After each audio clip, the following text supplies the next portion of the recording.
Gracias por continuar con nosotros. Ya lo sabe, lunes de opinión con mi estimado Gerardo Trujillo, exdirector del DIF estatal, a quien le doy la bienvenida esta noche en este espacio informativo como cada lunes. ¿Cómo estás, Gerardo? Bienvenido. Bienvenido. Siempre con el gusto de saludarte a ti y a toda tu audiencia, estimado Víctor. Buenas noches. Buenas noches, Gerardo. Buenas Oye, noches, pues Gerardo.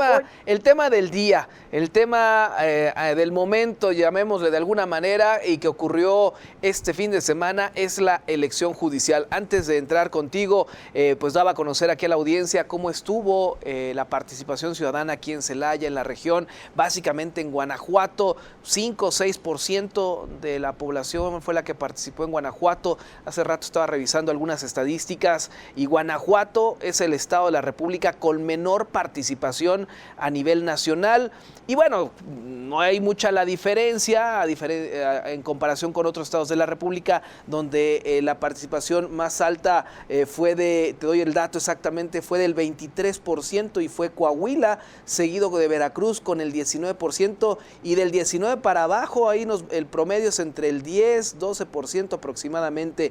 ¿Tu opinión al respecto de esta jornada electoral? ¿Qué sucedió? ¿Saliste a votar? ¿Qué opinabas? Cuéntanos un poquito de cómo viste el día de ayer esta elección, Gerardo. Fíjate que en una reflexión me parece que la participación a nivel nacional fue muy baja, muy baja. Estamos hablando de cerca del 13% de participación. Todavía están haciendo los ajustes.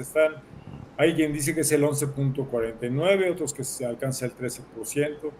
Pero si vemos los números en general, en promedio, pues es una votación muy baja en yo diría, una elección histórica. Y quién sabe, no sé si esto se vuelva a repetir en algún momento, pero sí fui a votar. Yo fui de las personas que estaba y estoy convencido que sí era necesario salir a votar, que había que tomar una determinación, Víctor, porque no solamente era levantar la voz y decir que estamos en contra por la forma en que se dio el proceso de esta reforma judicial. Vale la pena hacer un poco de memoria.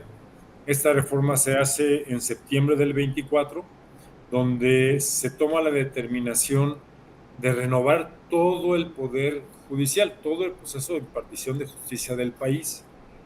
Y en números generales, nada más para tener idea de lo que pasaba el día de ayer, fueron 881 cargos del Poder Judicial a nivel federal, 9 ministros de la Suprema Corte de Justicia, 2 magistrados de la Sala Superior del Tribunal Electoral, 15 magistrados de 5 salas regionales, 5 integrantes del recientemente creado Tribunal de Disciplina Judicial, que esto se creó en la reforma de septiembre del 2024, 464 magistrados de circuito y 386 jueces de distrito. Esto nos debe de decir que fue una renovación completa de lo que significaba el Poder Judicial a nivel nacional, y que no debemos olvidar la importancia de lo que es el Estado de Derecho y el respeto de poderes. Tenemos el Poder Judicial, el Poder Legislativo y el Poder Ejecutivo. Y siempre hemos dicho y hemos hablado de la importancia de la separación de los poderes, es decir, el Poder Ejecutivo no debe de tener una injerencia formal con el Poder Judicial, y el Poder Legislativo debe de ser respetuoso de las instancias del Ejecutivo y del Poder Judicial. ¿Por qué? Porque al final lo que buscamos es que la justicia sea imparcial, que se imparta al igual para todas y todos los mexicanos, y que no esté o no dependa de ningún gobierno o de ningún partido político. Esta reforma que se dio en 2024, que fue criticada y manifestaciones en contra, y se llevó todo un proceso para evitar el que se llegase a este día, pero finalmente ninguna de las acciones interpuestas para tratar de evitar esta situación o esta condición procedió, y llegamos al día de ayer, el 2 de junio, en el que primero había un número importante, que ya lo decía yo, de cuántos teníamos que elegir. En total eran 34 de 4 candidaturas por distrito electoral o por sección electoral. Había un costo del proceso electoral que fueron 7,000 millones de pesos, lo que costó el proceso del día de ayer, 7,000 millones de pesos, una participación de vamos a cerrarla y vamos a pensar que vamos a llegar al 13% de participación ciudadana. Creo que no hay, con todo y que hoy se hablan de voces que van a intentar que se eche abajo este proceso de elección, yo creo que ya no hay manera de echar marcha atrás. Yo por eso insistía en que sí teníamos que ir a votar, porque teníamos la posibilidad de poder, primero, si queríamos, estudiar los perfiles de todos los que iban a estar participando y que teníamos y podíamos tener esta opción de elegir a las personas que tuviesen la capacidad de poder ser calificadas como impartidores de justicia con estas características que hablábamos de la imparcialidad, el conocimiento de la norma, la ejecución, todo lo que queremos o deseamos de un poder judicial o de un juez que determine una sentencia que favorezca a aquel que pueda tener una responsabilidad en algún proceso y que no dependa de ningún partido político o de ningún gobierno.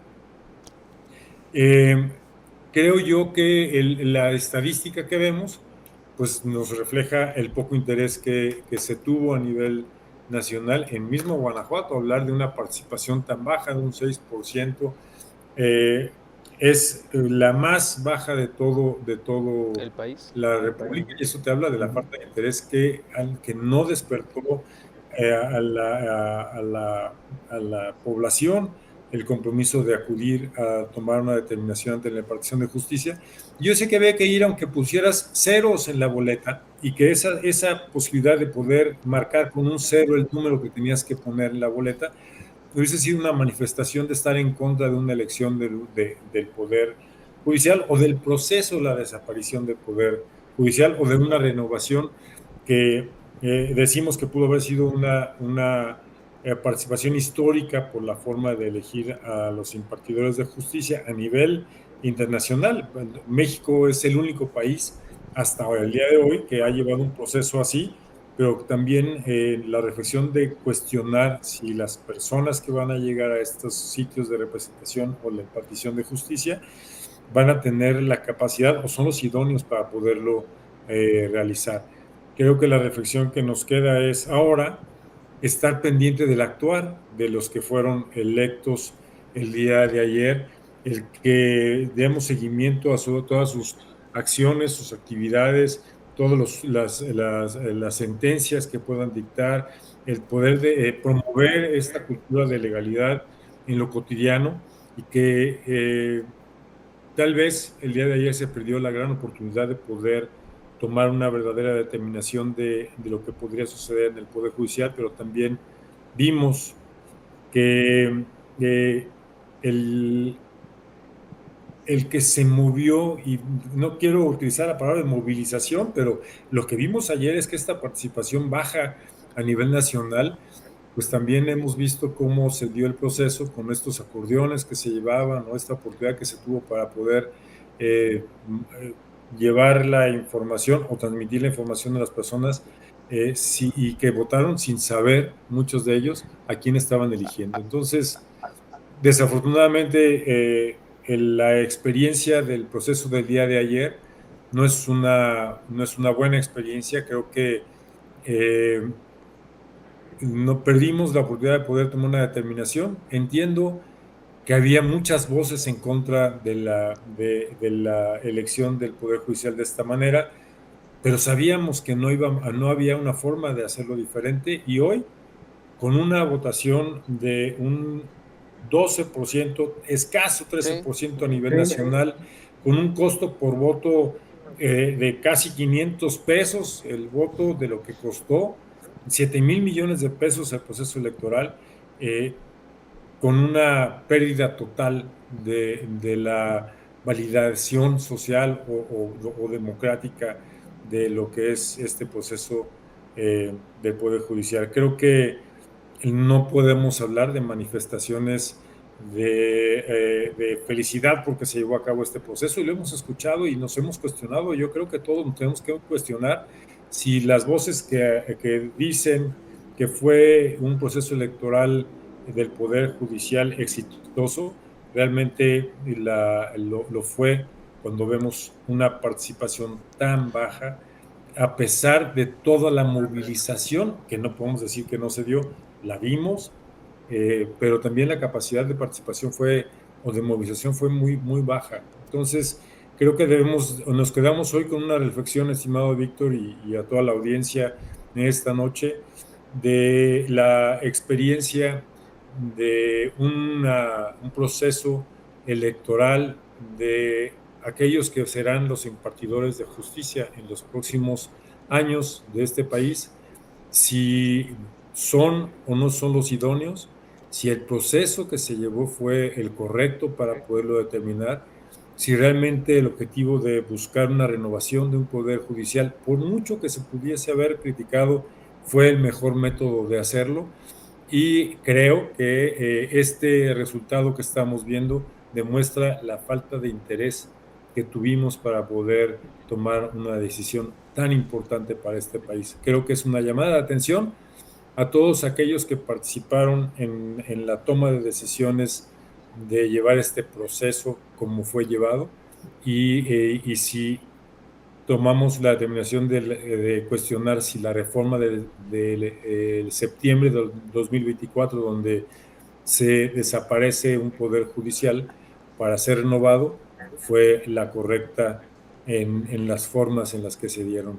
Creo que se tendrá que hacer, pero de una reflexión plena de lo que sucedió y deberíamos de pensar si debemos de repetir este proceso en el futuro o no. Creo que no podemos echar las campanas al vuelo y es un proceso de reflexión. Hoy es un proceso de reflexión de lo que aconteció el día de ayer. Correcto, Gerardo. Bueno, pues así la situación con la elección judicial. Para Gerardo Trujillo, pues ¿fue histórico o no fue histórico esta elección? Yo creo que puede ser historia. Yo no diría que fue histórico. Yo creo que el proceso de ayer hizo historia. E insisto, historia por la forma en que se hizo, por los métodos que se utilizaron y el cuestionamiento del resultado que estamos viendo. Creo que la historia lo va a juzgar. La historia será quien tome el juicio después de ver lo que va a suceder en el actuar de los juzgadores que fueron electos el día de ayer. Y más que histórico, creo que se escribió una historia que debemos de determinar en un futuro si se repite o no. Correcto. Y debemos de aprender de estas historias para tomar mejores determinaciones, más allá de caprichos, sino con conciencia de lo que se debe de hacer, porque nos estamos hablando de una nación que tiene y debe tener un respeto en la justicia, en la impartición de justicia, pero también debe tener una confianza en que cualquier juicio que se tome sea equitativo, sea justo y sea con el conocimiento de causa. Creo que la historia se escribe todos los días y ayer el acontecimiento fue una parte histórica porque pasará a la historia como un proceso donde tuvo la más baja participación de la historia democrática del país, con una influencia o con un resultado contundente en lo que será la impartición de justicia en la nación. Oye, Gerardo, rápido, porque el tiempo nos come. ¿Tú crees o consideras que este tipo de votación es la que nos va a esperar ahora para el 2027? Yo esperaría que no. Yo esperaría que no, porque sería una lamentable, un futuro lamentable. Quiero comentar, creo que es relevante.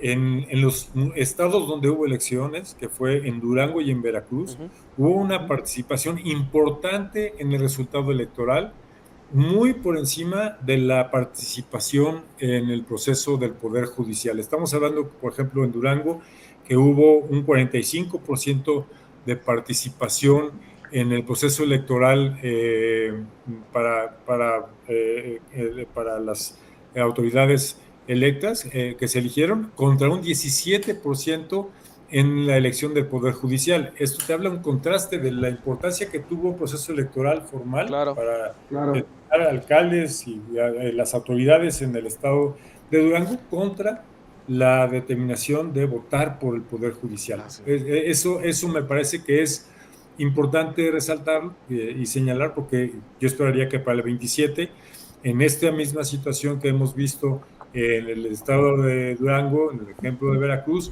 donde la participación para la elección fue mayor que la del Poder Judicial, pues será un termómetro que veremos en el 27 en Guanajuato, que vale la pena comentar que en el 27 estaremos votando las autoridades o las representaciones del Poder Judicial, al igual que las autoridades que van a elegir en diputaciones federales, locales y presidentes municipales. Muy bien, Gerardo. Pues bueno, allá veremos qué sucede para el 2027. Por lo pronto, ahí la reflexión que nos das en esta noche de lunes. Te mando un fuerte abrazo, Gerardo. Primero Dios, nos vemos el próximo lunes. Muchísimas gracias. Muchas gracias, Víctor. Te agradezco mucho y buenas noches a toda nuestra audiencia. Gracias, Gerardo Trujillo, exdirector del DIF estatal, en La Opinión de los Lunes. Vamos a la última pausa. Regreso con más.